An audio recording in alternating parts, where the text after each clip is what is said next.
Gloria al Señor. ¿Cómo estamos, hermanos? ¿Estamos bendecidos?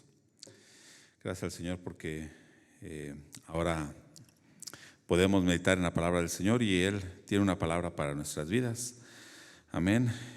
Los que no vinieron, pues bueno, se la perdieron. La bendición es para nosotros y pedimos que el Espíritu Santo también esté abriendo nuestro oído en esta hora. Y bueno, estamos en un mundo que ha tenido grandes avances científicos, ¿no? Y tecnológicos. A veces nos sorprendemos de las cosas que el hombre inventa, de los avances que hay. Hay mucho conocimiento, pero también hay mucha filosofía, muchos libros que leer, infinidad de libros, ¿no? No se acaban los libros.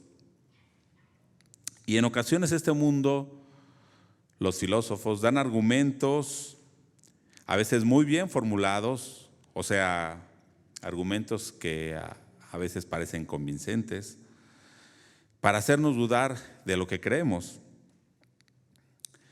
Aunque esos argumentos, por más bien estructurados que sean, a veces no tienen bases, a veces son únicamente partes de pensamientos filosóficos, incluso son puras, a veces, teorías, y a veces hasta ni tienen sentido, ¿no? Bueno, pero este mundo y esta filosofía y estas personas no les da pena decir lo que creen, lo que piensan, aunque sean incoherencias.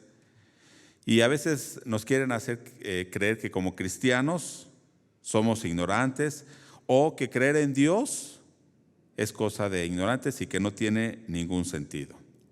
Pero entonces nosotros, ¿cómo defendemos nuestra fe? Cuando están este tipo de personas, cuando hay estos tipos de argumentos, nosotros podríamos pararnos y defender nuestra fe. Podríamos pararnos y decir, no, ustedes están en un error. Y ahora, al parecer, no sé, si tú le dices a alguien que está en un error, a veces hasta te acusan de que eres, que no tienes tolerancia, ¿no? Que eres, no sé, que digan. Pero bueno, y aunque digan que no creen en Dios, han puesto su propio pensamiento, su propia ideología, como un Dios. O sea, han puesto a la ciencia y las teorías como si fuera un Dios, ya que a veces dan por cierto algo que es una teoría y la dan por cierto y dicen es algo real, ¿sí? Pero bueno, a veces son puras teorías. Vamos a leer Hechos 17:23. Leímos al principio este pasaje, Hechos 17. Vamos a leer el verso 23.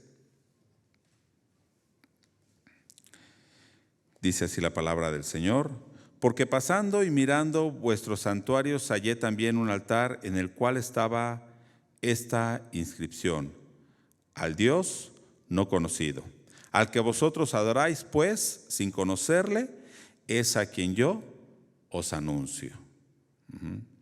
Este Dios no conocido es el que anuncia Pablo. Vamos a orar.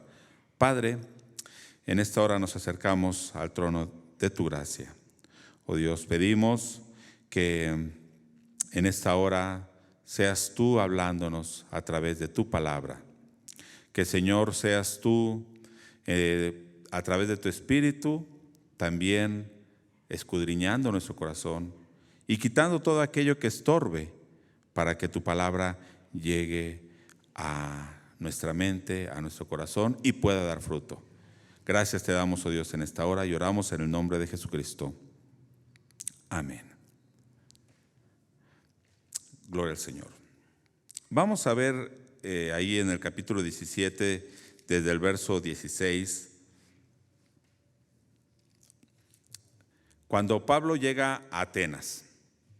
Dice el verso 16: mientras Pablo los esperaba en Atenas, su espíritu se enardecía viendo la ciudad entregada a la idolatría. ¿Sí? Gloria al Señor. Pablo llega a Atenas entonces, ve algo que es muy inquietante. La ciudad estaba entregada, ¿qué dice? A la idolatría. Y dice aquí que su espíritu se enardecía, ¿no? ¿Qué quiere decir esto? La palabra también que se usa en griego es que era algo que lo provocaba, que lo irritaba, una violencia interior que sentía, ¿sí? Y vamos a ver primero, ¿qué era Atenas? Y bueno, yo creo que hemos escuchado de esta ciudad de Atenas, ¿no? Llena de arte, de literatura, de filosofía, aunque en este tiempo no era la ciudad más importante de Acaya, o sea, de Grecia. En la Biblia se le llama Acaya a esta parte de Grecia, pero sigue siendo un centro cultural y filosófico muy importante. Era una ciudad cosmopolita. ¿Qué quiere decir esto? Que estaba abierta a todas las culturas, de todas las nacionalidades, muchas nacionalidades, muchos pensamientos, muchas religiones, ¿sí? Y aceptaban todas estas religiones.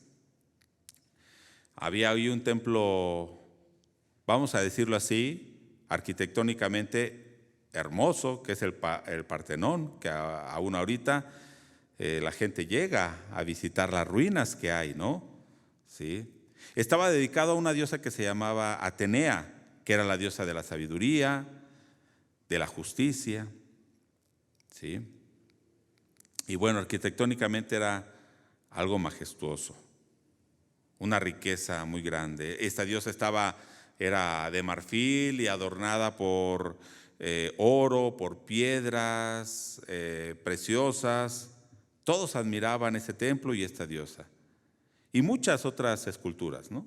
Que algunas todavía quedan ahí, algunas ruinas. Bueno, este era Atenas, ¿sí? Pero Pablo dice que más adelante va a decir que halló que estaba repleto de altares, repleto de templos. Imaginémonos, no sé, Cholula, que cada esquina hay un santuario, un templo, ¿no? Discúlpenme, un minuto.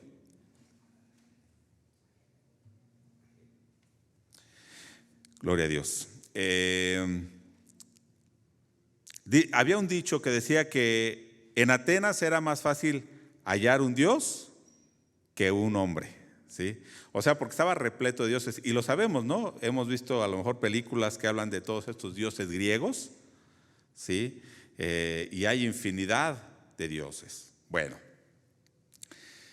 ahora, ¿esta idolatría de este tiempo será diferente a la idolatría que hay en nuestros días? No. La gente de hoy también está entregada a la idolatría, ¿sí? Y aunque no sea un ídolo de piedra, aunque muchos sí, ¿no? Es un ídolo de piedra o de papel, no sé, de madera.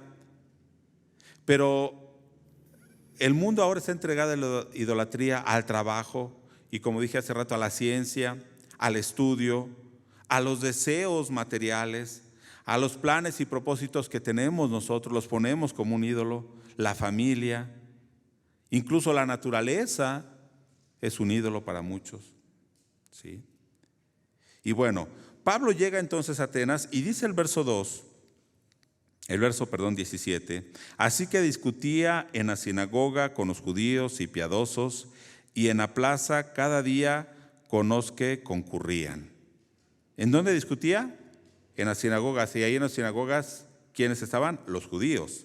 Pero en las plazas, va a decir del verso 18 en adelante, que discutía principalmente con dos grupos de filósofos o dos corrientes filosóficas de ese tiempo, que eran, dice en el verso 18, y algunos filósofos de los epicúreos y de los estoicos disputaban con él. Y bueno, ahí ahorita vemos lo que decían. Vamos a ver estos tres grupos, ¿sí? Los judíos. Ya hemos hablado en otras ocasiones de estos judíos que se los encuentran en todas partes, ¿no? De hecho, Pablo a cualquier lugar donde llegaba, ¿a dónde iba primero? A las sinagogas con los judíos. Bueno, estos judíos, ¿qué es lo que creían? Que por guardar ritos y por guardar una ley, la ley de Moisés, ellos iban a agradar a Dios, ellos iban a justificar ¿sí?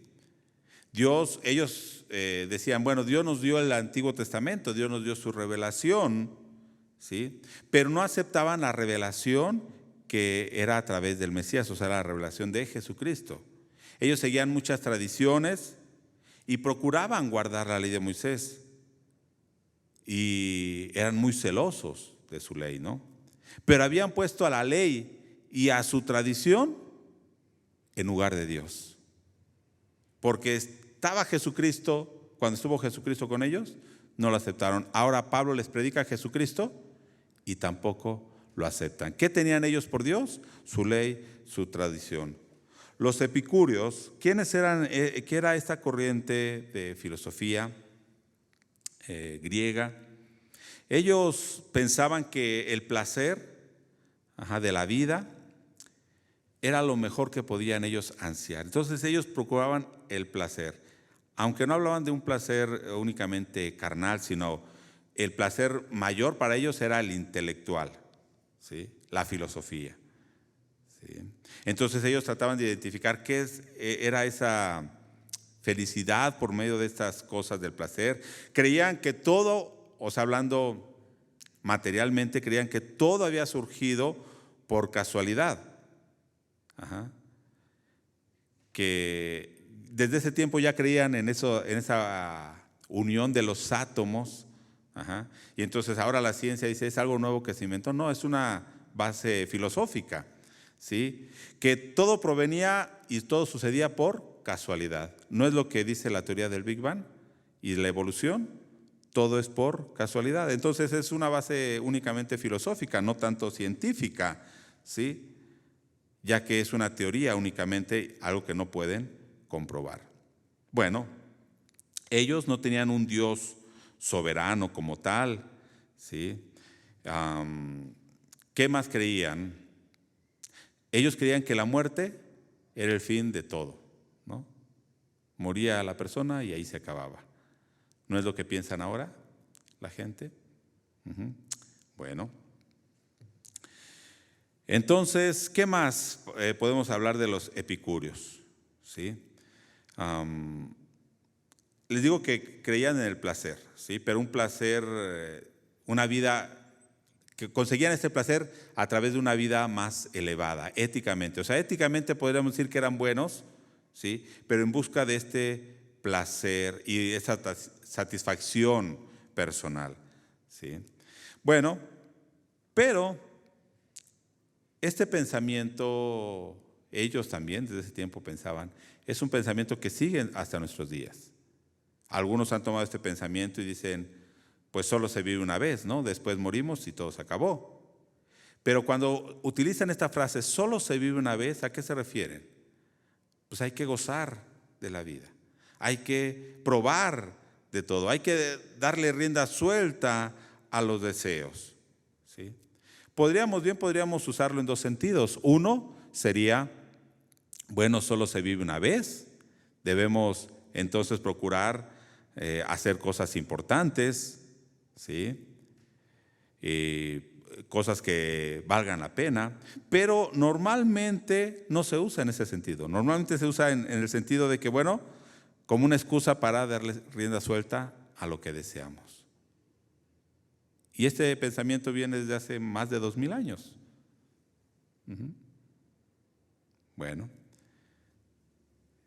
vemos entonces que no es algo únicamente de ese tiempo, sino también de nuestros días. Y el otro grupo, ya hablamos de los judíos, de los epicúreos, ahora los estoicos, otra corriente filosófica que para ellos, ahorita vamos a ver qué significa esto, estaban sujetos al fatalismo, ¿sí? El fatalismo. Era de alguna manera contrarios a los epicúreos. Eran panteístas, o sea, creían que todo era Dios, como los hindúes, ¿no? Todo es Dios. Y de alguna manera por eso eran muy humanitarios. ¿Qué es esto? Que aún el prójimo también era Dios, ¿no? La naturaleza era Dios, ¿sí? O sea, este pensamiento panteísta no es que Dios está en todo, sino que todo es Dios. Ajá. Mucha gente ahora cree eso, ¿no?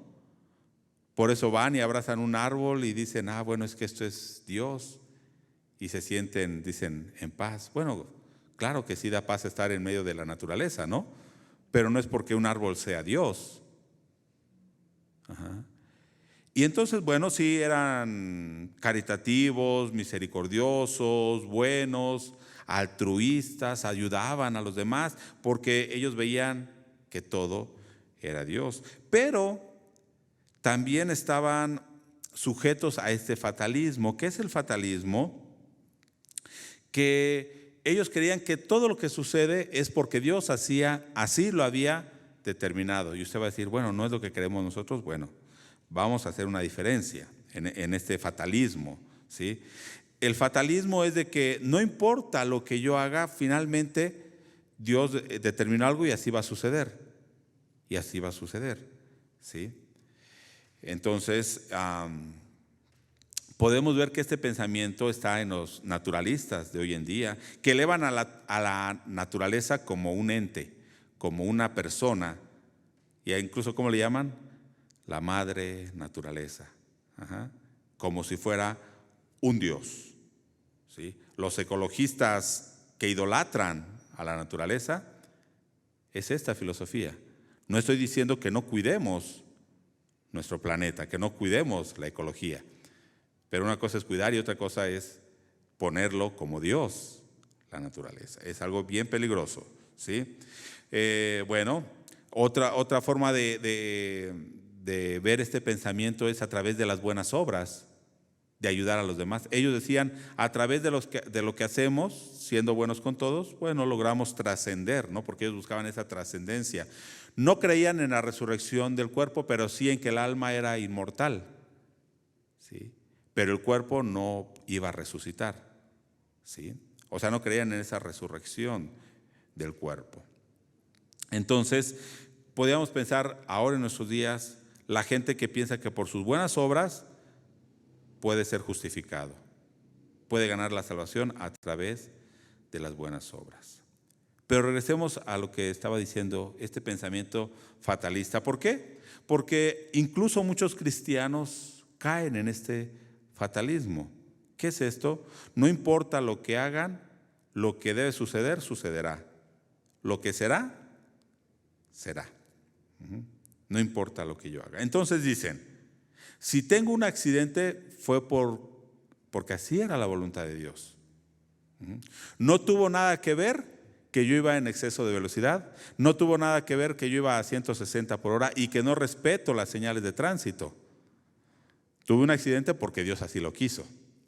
¿Sí me explico? Ese es el fatalismo, ¿sí? No importa lo que yo haga, no tuvo nada que ver con la enfermedad que yo tengo. O sea, no importa que yo no cuido mi alimentación, no importa los vicios que yo tenga, de todos modos yo me iba a enfermar de cáncer o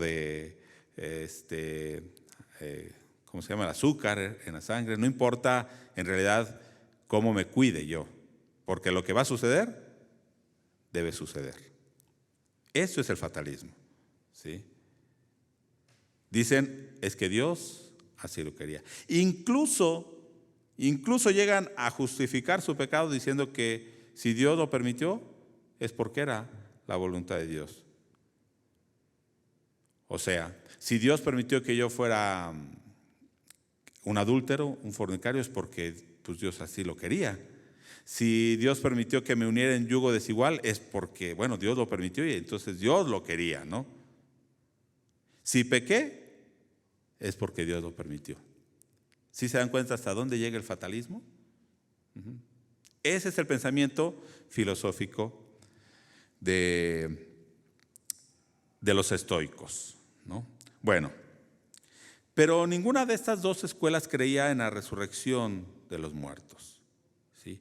Y mucho menos un juicio ante un Dios personal. ¿Por qué? como digo, este grupo era panteísta, creía en muchos dioses, todo era Dios. Entonces, ¿a quién había que darle cuenta? Pues a nadie en realidad. No hay un Dios al que debamos darle cuenta. ¿Sí?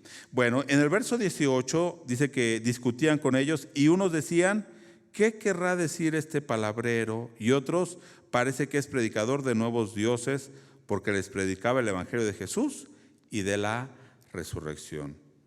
Esta palabra que usa para decir qué palabrero, ajá, ¿qué querrá decir este palabrero? Es este chismoso o este charlatán. ¿Qué querrá decir este charlatán? Específicamente esta palabra se traduce como recogedor de semillas. Y usted va a decir, ¿qué tiene que ver? Bueno, en sentido figurado, era una persona que tomaba ideas de aquí, de allá, y hablaba, decía sus exposiciones filosóficas, pero no era nada propio, no era nada original, sino tomaba de aquí y de allá, de cualquier cosa sin ningún sentido, ¿no? Como los merolicos, ¿no? Que están hablando, ¿sí? Sin ningún sentido. Eso es lo que quiere decir esta palabra. Bueno, pero otros pensaban, dice ahí mismo, que era predicador de nuevos dioses. Y entonces nos preguntamos por qué dice nuevos dioses si les predicaba de Jesús y de la resurrección, ¿no? Pero muy probablemente ellos pensaban que Jesús era un Dios y la resurrección, la palabra que usa es anástasis, que estaba simbolizando a otro Dios, que se llamaba anástasis o resurrección, ¿sí? Porque ellos tenían un Dios de la misericordia, un Dios de todo, ¿no? De la sabiduría, como ya dijimos. Entonces también la resurrección seguramente era otro Dios y Jesús era otro Dios, ¿no? Y entonces le dijeron, a ver, háblanos, ¿no? Nos dice el verso 19, le tomaron, le trajeron al Areópago diciendo, ¿podemos saber de qué es esto que tú nos estás hablando? El Areópago era un lugar donde se reunían, el concilio, vamos a decir, de los griegos, y hablaban, daban los discursos los filósofos. Entonces, aunque dice aquí que lo toman, en realidad como que lo agarran poco forzado a Pablo y lo traen. Pero Pablo tenía a los judíos, a los epicúreos, a los estoicos, y no iba a desaprovechar esa oportunidad de predicarles, de hablarles del evangelio. Y vamos a ver entonces qué es lo que dice Pablo en el verso 22. Y bueno, en el verso 21 dice que los atenienses, ¿qué es lo que buscaban? Siempre oír algo nuevo o decir algo nuevo, algo que nadie haya dicho, ¿sí? Y sabemos, ¿no?, que los filósofos, vamos a decirlo así, por excelencia eran los griegos, ¿no? Hablando de la filosofía humana, ¿sí? Eran los griegos, ahí era la cuna de la filosofía, ¿sí? Entonces, algo nuevo dijo esta persona, esta frase, y ahí se ponían a charlar y a hablar y a discutir y a decir, ¿no? Muy intelectuales. Pero entonces en el verso 22 y 23, entonces Pablo puesto en pie, vamos a ver cuál fue el discurso de Pablo. En medio del Areópago dijo, varones atenienses, en todo observo que sois muy religiosos, porque pasando y mirando vuestro santuario, hallé también un altar en el cual estaba esta inscripción, al Dios no conocido, al que vosotros adoráis, pues sin conocerle, es a quien yo os anuncio. ¿A quién anunciaba Pablo a este Dios no conocido? Pero veamos, ¿cómo eran los atenienses? Muy religiosos. Puede ser algo irónico. Se creían muy espirituales, pero sin entendimiento. Una cosa es ser religioso, y por eso dice el verso 23, que aún había un santuario ahí, porque tenían dioses de todo. Y estaba ese santuario, ¿cómo decía ese santuario? Al Dios no conocido. ¿Qué es? Si hay algún Dios que no sepamos quién es, pues a ese también lo vamos a adorar, ¿sí? Es como, bueno, la religión tradicional católica. ¿Qué hace? Todos los días hay un santo, ¿no?, al que hay que venerar. Y ya 365 días no alcanzó, ¿verdad?, para todos los santos que hay. Entonces algunos le ponen 2 santos, o en algunos lugares es un santo y en otros lugares es otro santo el mismo día. Pero como no basta, entonces hay un día que acaba de pasar, que es el día de todos los santos, ¿no? ¿Sí? Por si se nos pasara algún santo, pues ahí metemos a todos los santos. ¿Sí o no? Y adoran a los muertos, a todos los muertos. Así estaba Grecia, Atenas en este caso, al Dios no conocido. Una cosa es ser religioso y otra cosa es conocer a Dios conforme a verdad. Aquí adoran al Dios que no conocen y Pablo les va a predicar. Lamentablemente mucha gente hoy en día adora a un Dios que no conocen. Pueden decir, adoro a Jehová, pero no conocen quién es Dios. Soy cristiano y adoro a Dios, pero no conocen a ese Dios. ¿No estaríamos igual que los atenienses? Entonces, ¿cuál es el peligro de la idolatría? ¿Cuál es el mayor peligro de la idolatría? Que pensamos estar adorando a Dios, pero ni le conocemos. Y terminamos siendo esclavos del pecado, del vicio. ¿Por qué? Porque esa idolatría nubla nuestra visión y en realidad nos está alejando de Dios. Bueno, Pablo va a seguir hablando del verso 24 al 29, ahora mostrando quién es el Dios que predica Pablo. Ahora, hay algo bien tremendo, porque Pablo no habla como hablaba normalmente en los otros lugares.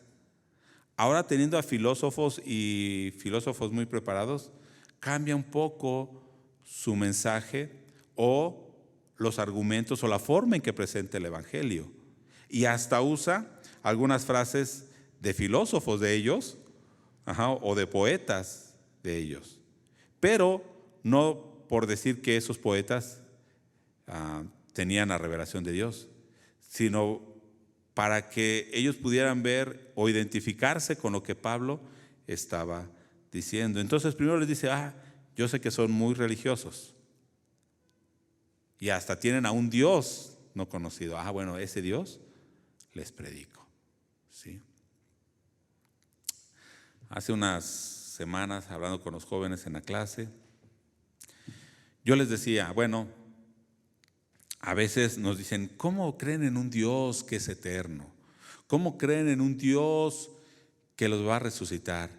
¿Cómo nosotros decimos que vamos a ir al cielo? Que no estamos hablando de este cielo físico, estamos hablando de alguna manera de un ámbito o dimensión, si lo quiere ver, diferente en la que estamos, ¿verdad? ¿Sí? Algo espiritual. Y dicen, es que eso es algo ilógico. Y les digo, pero ¿cuáles son ahorita las teorías que están así de moda? ¿Sí? Hay un universo que no tiene fin. El universo se está expandiendo.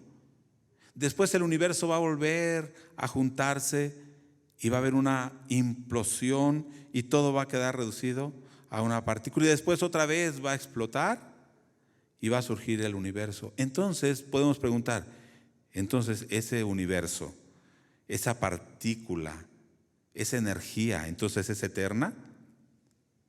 Y ellos dirían, pues quién sabe, ¿de dónde viene? Quién sabe, ¿por qué explotó? Quién sabe.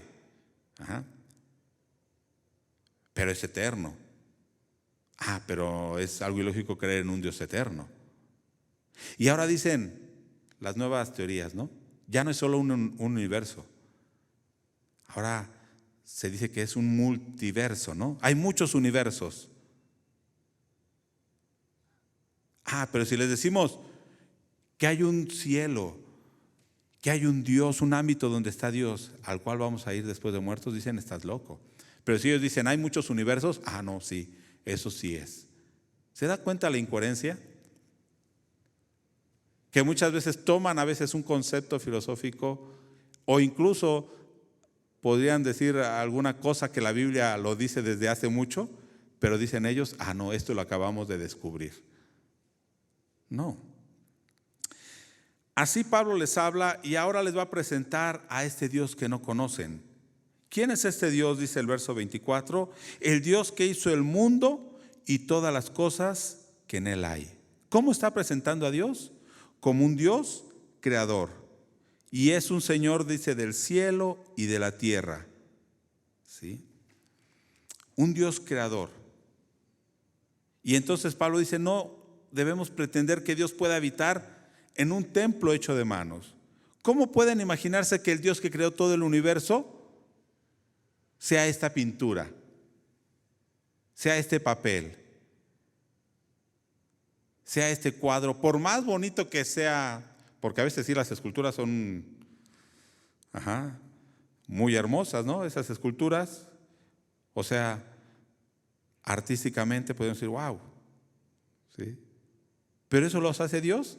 ¿Cómo pueden imaginar que el Dios que creó todo esto, dice aquí, va a habitar en un templo hecho de manos? Si Dios hizo el mundo. ¿Por qué dicen esto? Porque se acuerda, ¿por qué empieza a decir esto? Porque con estos argumentos va a estar en contra de los pensamientos de estas filosofías. ¿Se acuerdan que los epicúreos decían todo viene por casualidad? ¿Sí?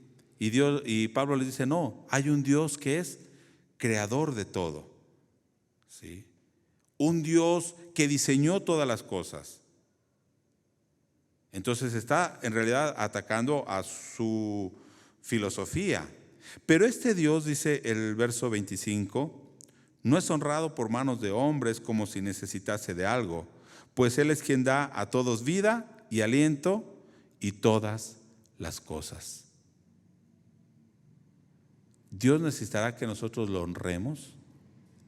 No sé si usted ha visto alguna película de dioses griegos, cuando dicen que los humanos ya no adoran a los dioses, ¿no? Ya no creen en los dioses. Entonces, ¿qué pasa con los dioses? Se debilitan y empiezan a morir, ¿no? Pierden su fuerza porque los humanos ya no los adoran, ya no creen en ellos. ¿Dios necesitará de eso? No. Dios es Dios. No necesita de nuestra adoración. No que no debamos adorarlo, Es una respuesta natural del ser humano ante la majestuosidad de Dios. Ante la divinidad, cuando estamos delante de Él, nuestra respuesta es adorar a Dios. Pero Dios necesitará de eso para ser fuerte. No. Pablo dice, no necesita, al contrario, Él es quien nos da vida, Él es quien nos da aliento, Él nos da todas las cosas. ¿Sí? Él nos da todas las cosas. Bueno, en Hebreos también nos dice, ¿no? Él sustenta todas las cosas con la palabra de su poder. Ciertamente, cuando vemos algo vivo, una planta viva, Dios está dando vida y está sustentando esa planta. Claro que sí. Claro que sí. Pero sigue diciendo entonces en el verso 26, y de una sangre ha hecho todo el linaje de los hombres para que habiten sobre la faz de la tierra, y les ha prefijado el orden de los tiempos y los límites de su habitación. Dice, Él ha hecho de un hombre, o sea, Él gobierna sobre todo el mundo, de un hombre, hablando de Adán, hizo todos los hombres, todas las naciones. Recordemos algo bien importante. Los griegos que creían que eran una raza superior. Si usted va más atrás, antes del Imperio Romano estaba el Imperio Griego, y ellos decían, somos la raza superior, y querían lo que se llamaba helenizar, que era imponer su cultura griega a todo el imperio. Por eso cuando viene el Imperio Romano, el idioma que ya se hablaba en todo el imperio era el idioma griego.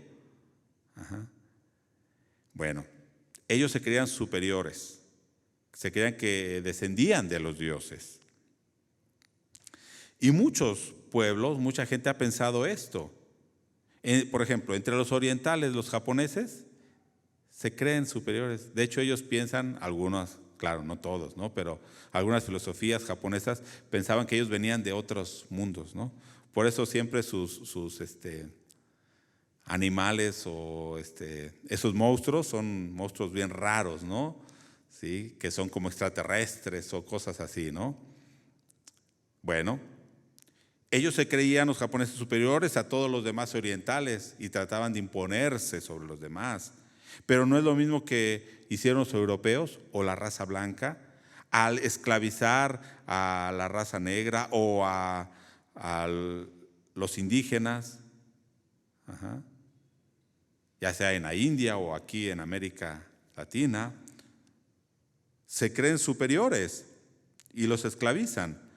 Los alemanes en el tiempo de los nazis no eran lo que creían, se creían superiores y que era la raza superior y tenían que dominar sobre todo el mundo. Y incluso en nuestros días hay grupos supremacistas, ¿no? O los neonazis, o un poco más atrás el Ku Klux Klan, que se sienten superiores a los demás. Pablo les dice: de un solo hombre ha hecho todos los linajes y le ha puesto límite. Y dice cuándo va a surgir una nación y cuándo va a caer. Cuándo va a surgir un hombre y va a tener poder y cuándo va a ser humillado. Dios lo ha establecido. Entonces está diciendo: Dios es el Dios creador. Dios no necesita de los hombres. Él es el que nos da vida. Pero aparte, Dios es el soberano de todo el mundo. ¿Sí? Dios les ha puesto límites y Dios tiene el control. Pero hay un propósito por el cual Dios hizo todas estas cosas y nos lo dice en el verso 27. ¿Qué quiere Dios para el hombre? ¿Para qué? Para que busquen a Dios. Si de alguna manera palpando pueden hallarle, aunque ciertamente no está lejos de cada uno de nosotros. No está lejos de nosotros. ¿Sí? Dios tiene un propósito y Dios quiere que todos los hombres le busquen. Pedro también lo dice, ¿no? Él quiere que todos se arrepientan, que todos vengan a ese conocimiento de Dios. Y aparte dice: Dios no está lejos de nosotros. Todos los dioses griegos creían en esos dioses que estaban lejos, que habían creado la tierra y habían dejado ahí al hombre, y no tenían una relación con el hombre. Mucha gente, hasta científicos, dicen: porque al no poder negar a Dios, dicen: bueno, sí hay un Dios, pero no es un Dios que se relaciona con su creación. Es un Dios que creó la tierra y la dejó que siga su curso. Ahí. Pero no tiene una relación con el hombre. Pero Pablo dice: no, Dios quiere que le busquen y realmente no está lejos de cada uno de nosotros. Porque podemos ver a Dios ¿en qué? ¿En qué? En todo. Incluso cuando usted se ve al espejo, ¿podría ver a Dios? Su cuerpo, todo lo que es usted, el diseño que Dios tuvo en usted, podemos ver la majestuosidad de Dios. ¿Sí? Puede decirle a Dios que sacó un 10 con usted, ¿no? Pero no se la crea, porque si no después va a andar de vanidoso. Pero a lo que quiero ir es de que cuando vemos el cuerpo humano, cómo está diseñado, cuando vemos una planta, una semilla, el potencial que hay ahí, un animal y cómo está el diseño, bueno, a eso me refiero, que podemos ver a Dios en todo. No que Dios sea todo, vuelvo a repetir, no somos panteístas, pero podemos ver a Dios en toda la creación, podemos ver su deidad, ¿sí? Pero aparte, Dios se ha revelado en Jesucristo y quiere revelarse personalmente a cada uno de nosotros, ¿sí? Y es la diferencia precisamente con los dioses griegos, ¿sí? Bueno, sigue diciendo Pablo en el 28, porque en Él vivimos y nos movemos y somos. Esto es algo hermoso. En Él vivimos, nos movemos y somos. Él nos sustenta, Él nos da vida física y espiritual. Todo lo que hacemos, Pablo lo va a decir después, si yo hice algo, porque dice: yo trabajé, pero no fui yo, es Dios que hizo la obra a través de mí. Si nos movemos, si hacemos algo, fue por lo bueno que seamos, fue Dios a través de nosotros. Y en Él existimos. Y yo creo que aquí debíamos pensar, y esto es un pensamiento muy profundo, porque el ser o la existencia, ¿sí?, ahora sí que está en Dios. Sin Dios somos nada. La vida eterna está en Dios. Aunque hay una condenación eterna, ¿qué es la condenación y el castigo eterno? En realidad es estar separado de Dios. Podríamos decir que hay una conciencia, ¿sí? Y podríamos decir, entonces ellos también tienen vida eterna. No, porque esa no es vida. La condenación, estar separado de Dios, no es vida. Entonces, estar separado de Dios, podríamos decir, es no existencia. Si existimos, es por Dios y en Dios. Entonces, el hombre siempre quiere saber quién es, de dónde viene, a dónde va. ¿Qué debería conocer para saber quién es, de dónde viene y a dónde va? A Dios. Conociendo quién es Dios, de Él venimos, en Él nos movemos, Él es nuestra meta. ¿Sí? Y es lo que Pablo les está diciendo. Claro que aquí está, Lucas resume todo su discurso, seguramente tardó mucho tiempo, ¿no? Y incluso aquí Pablo usa esta cita, ¿no? Ahí al final del 28 dice que alguno de sus poetas también ha dicho, linaje suyo somos. Aquí hablaba de un poeta, de un poema, de un filósofo o poeta griego que se llama Arato, pero en realidad el poema, si mal no recuerdo, Fenómenos se llamaba, y toma esta cita, y en realidad este Arato se refería a Zeus, ¿no? Que ellos descendían de Zeus, ¿no? Pero Pablo toma esa cita para decirles, sí, realmente venimos de los dioses. ¿Por qué? Porque Él es el que nos ha creado. Si seguimos nuestra genealogía, ¿a dónde llegamos? Adán. Y Adán, como lo menciona Génesis, o bueno, en Mateo también, en Lucas, perdón, hijo de Dios, ¿no? Entonces Pablo le dice, entonces no creamos en Dios como un ídolo de plata, de oro, aunque sea una escultura artística, y aquí lo dice, ¿no? Escultura de arte, aunque sea, imagínense, Pablo estaba viendo el arte de ese momento, ya nosotros vemos las ruinas y aún así nos admiramos.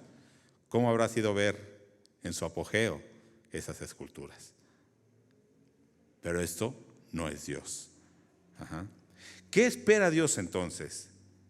Dice el verso 30. Pero Dios, habiendo pasado por alto los tiempos de esta ignorancia, ahora manda a todos los hombres en todo lugar que se arrepientan. Y fíjense lo que les está diciendo Pablo. ¿Cómo les está diciendo a los filósofos? Dios, habiendo pasado por alto los tiempos de esta ¿qué? Ignorancia. A los filósofos griegos Pablo está diciendo que son ignorantes. Imagínense cómo habrán sentido esos filósofos, ¿no? Es como si usted va, no sé, a Oxford, a Harvard, aquí al UNAM, donde está la facultad, filosofía y letra, y le dice, ustedes son ignorantes. ¿Qué pensarán, no? Bueno, Pablo le dice, Dios pasó por alto esta ignorancia, pero ahora ha mandado que todos los hombres se arrepientan. Y aquí podemos pensar en lo que dice Romanos también 1, ¿no? Cuando dice, las cosas invisibles de Dios son claramente visibles, su poder, su deidad en la creación, de modo que ningún hombre tiene una excusa de decir nunca escuché de Dios, si es claramente visible en toda la creación. Y sigue diciendo ahí en Romanos, por eso no tienen excusa, porque conocieron a Dios, pero no le glorificaron como a Dios. ¿Sí? Entonces, Dios pasó por alto esta ignorancia. ¿Cuántas cosas nosotros hicimos por ignorancia? A lo mejor los hermanos que nos están viendo en línea también, ¿cuántas cosas habrán hecho por ignorancia? O alguien que no sea cristiano que esté escuchando esta predicación habrá hecho algo por ignorancia. Pero Pablo ahora ya les predicó de ese Dios. Ahora ya no hay ignorancia. Ahora, si escucharon hablar de Dios, que queda una responsabilidad, ¿sí?, de cada uno de nosotros, ¿sí? Pero ¿qué hicieron? Rechazaron. Dice que, porque aquí dice que Dios está pidiendo que se arrepientan. ¿Qué es que se arrepientan? Que cambien su mentalidad, su forma de ver la vida, ¿sí?, y se vuelvan a Dios, que piensen diferente, que cambien su mentalidad, que cambien sus obras. Pero ¿cómo nos cuesta, no, como seres humanos, aceptar que estamos equivocados? ¿Cómo nos cuesta? Y más cuando se creen intelectuales, ¿cómo cuesta el reconocer que estamos equivocados y que necesitamos de Dios? El orgullo del hombre no deja aceptar eso. ¿Cómo le pesa al hombre creer en un solo Dios? ¿Por qué digo esto? Porque aún en nuestros días se creen muchos dioses, en muchas verdades, aunque estas verdades sean contrarias. Y es aceptable todos los dioses. Pero si tú le dices hay un único Dios verdadero, eso no se puede aceptar. Así los griegos creían en todos los dioses, pero cuando Pablo les dice hay un solo Dios, no quieren. Ya ahora han escuchado estos griegos y ahora esa ignorancia ya se puede decir que se quitó y ahora queda una responsabilidad ante Dios. Ese Dios que los creó también les dio la oportunidad de salvación. Y es aquí donde la mayoría de estos que estaban escuchando se niegan. Porque en el versículo 31 cuando dice, por cuanto ha establecido un día en el cual juzgará al mundo con justicia, porque aquel varón a quien designó dando fe a todos con haberle levantado de los muertos, dice, Dios ha designado a un varón. ¿Quién es ese varón? Jesucristo. Que Él va a juzgar un día al mundo. Y Dios dio testimonio de ello al levantarlo, al resucitarlo de los muertos. Entonces los filósofos, dice ahí en el verso 32, cuando oyeron lo de la resurrección, se empezaron a reír y dijeron, no, estás loco. Y los que mejor o más abiertos dijeron, bueno, algún otro día seguiremos oyendo. ¿Sí? Aquí es donde la mayoría se niega a Dios. Podemos aceptar a un Dios amoroso, o incluso podríamos aceptar a un Dios que creó todas las cosas, aceptar a Cristo cuando nos hablan del amor de Cristo y es un Dios que salva, un Dios que sana, lo aceptamos. Pero cuando decimos hay un Dios que juzga, no, espérate, ahí ya no creo, ¿sí? Ya no aceptamos, nos negamos a creer. ¿Por qué? Porque ahora hay un Dios al que tenemos que darle cuenta de nuestros pensamientos, de nuestras decisiones, de nuestras acciones. Y no queremos que nadie nos juzgue. No queremos. Y vea ahorita, ¿no? Toda la gente dice, no debes de juzgar a nadie. Nadie puede juzgar. Todos son libres. Si dices, hay un Dios que va a juzgar, no. Porque es más cómodo vivir sin darle cuenta a nadie. Es más cómodo. Todo lo demás podía estar bien. Y hasta podía convencerlos. Pero cuando dijo, hay un Dios que va a juzgar, ¿sabes qué? Ya no queremos ese Dios. ¿Sí? Pero no importa que no crean en ese Dios. Ese Dios es real y ese Dios juzgará a todo el mundo. ¿Sí? Dios ha designado a Jesucristo como Salvador, pero también como juez. Ahora, entendieron que no se refería a la resurrección a un Dios, sino a la resurrección física. Y hubo dos respuestas, y con esto termino. El rechazo, la burla. Pero aquí déjeme decirle algo. Se burlaron y dijeron, estás loco. ¿Pero dieron algún argumento para decir que estaba mal? No dieron ningún argumento. Y es lo que hace el mundo. Te dicen, estás loco, es algo incoherente lo que dices. Pero te dan algún argumento para, ¿cómo se puede decir? Algún argumento válido que contradiga. De hecho, ahora los ateos de hoy en día dicen, no se puede comprobar si Dios existe o no. Entonces, no soy ateo, soy, ¿cómo le llaman? Soy agnóstico, no creo. No creo, nada más. Pero como es algo que no podemos comprobar si existe o no existe, porque Dios sería algo que no es material y la ciencia únicamente lo que puede comprobar es cosas materiales, entonces no se puede comprobar. Entonces en realidad no dan argumentos para decir que estás equivocado, pero se ríen de ti. Es lo que hicieron con Pablo. No dieron ningún argumento, se burlaron, ¿sí? Y como les digo, los otros más abiertos dijeron, bueno, algún día seguiremos oyendo. Esto me recuerda a las personas de hoy en día que son lo que a veces se les llama simpatizantes del cristianismo. Les gusta el cristianismo, les gusta oír, les gusta que les hables, pero no aceptan a Cristo, no se comprometen con Cristo, no se dicen cristianos, les gusta. Pero ¿cuál es la diferencia si lo rechazas o nada más te gusta? Ninguna. No estás aceptando a ese Dios. Y así estaban estos. Pero finalmente en el verso 34, algunos respondieron bien, correctamente. A ese Dios que no conocían cuando se les presenta, ¿cómo responde Dionisio y Damaris? Y algunos otros lo aceptan. ¿Sí? No muchos, unos cuantos. Dios sabe quién va a salvar. Pablo habló, todos tuvieron oportunidad. Estos Dionisio y Damaris y unos otros, no se menciona quiénes son, lo aceptaron.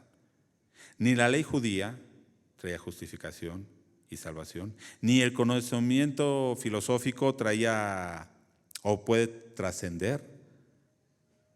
Pero Pablo les presenta en quién hay salvación y en quién podían trascender. Y lo rechazaron. ¿Sí? El discurso entonces de Pablo no fue un discurso filosófico, no fue un discurso o argumentos muy elaborados o rebuscados, pensando que esto los va a convencer, porque ahora en nuestros días a veces tratamos de hacer esto, ¿no? Discursos muy elaborados para convencer a la gente, pero no es Dios y su Espíritu que los convence, ¿sí? Pero lo que sí es que el discurso está muy concreto y en cosas históricas muy concretas. ¿A qué me refiero con históricas? A Jesús que había venido a la tierra, Jesús que había sido muerto, crucificado, y a Jesús que había resucitado. Y eso es un hecho histórico que no lo podían negar y hasta nuestros días no lo han podido negar. Entonces, nosotros predicamos no pensamientos filosóficos, predicamos un hecho histórico, teológico sí, pero histórico, ¿sí? Se trata de Jesús, su muerte, su resurrección e incluso aquí dice su retorno. Vendrá a juzgar. Pensemos entonces, ¿sí?, en los lugares en los que estamos, que nos rodeamos. Puede haber mucha cultura, ciencia, historia. Cuando vamos a esos lugares nos admiramos, ¿no? De ciudades que tienen mucha cultura. Son de admirar. Pero a veces toleramos su pensamiento y nos dejamos envolver por sus filosofías. Pero déjeme decirle algo, incluso esos intelectuales necesitan conocer a Dios. ¿Quiénes dirá que están en un error? ¿Va a ser usted? ¿Quiénes va a decir que realmente no conocen a Dios y que necesitan de Dios? Debemos estar preparados, sí, para dar una respuesta. Pablo estaba ante los más intelectuales y estaba preparado. No estaba ante cualquier persona. Filósofos griegos en Atenas. pero Él nos intimida. Él predica a Cristo porque sabía que ese Dios era real y verdadero. ¿Usted está seguro de eso? ¿Está seguro de en qué Dios cree? Bueno, no tengamos miedo de hablar de ese Dios que la gente no conoce. ¿Sí? Hay un Dios que no conocen, un Dios que debemos presentarles. ¿Aceptan la gente de ahorita todo pensamiento? Ajá. Pues nosotros presentémoslos al Dios en el que creemos. Y Dios se encargará de hacer la obra en los que han de ser salvos. Vamos a ponernos en pie y vamos a orar, agradecer al Señor. Padre, en esta hora te agradecemos, oh Dios. Tú eres el Dios creador del cielo, de la tierra. Tú no nos necesitas nuestra adoración o que hagamos algo. Nosotros lo hacemos por agradecimiento. Al conocerte, oh Dios, quién eres, en gratitud respondemos. Pedimos, oh Dios, en esta hora que nos des ese valor para presentar a un Dios que este mundo no conoce, incluso que muchos cristianos no conocen. Si nosotros estamos seguros de que creemos en ese Dios verdadero, danos, oh Dios, ese valor y que seas tú haciendo la obra. Así como hemos meditado, en ti vivimos, en ti nos movemos, en ti somos y existimos, Padre. Gracias te damos por tu palabra. Oramos en el nombre de Jesucristo. Amén. Amén. Puede tomar su lugar y vamos a orar también en esta hora.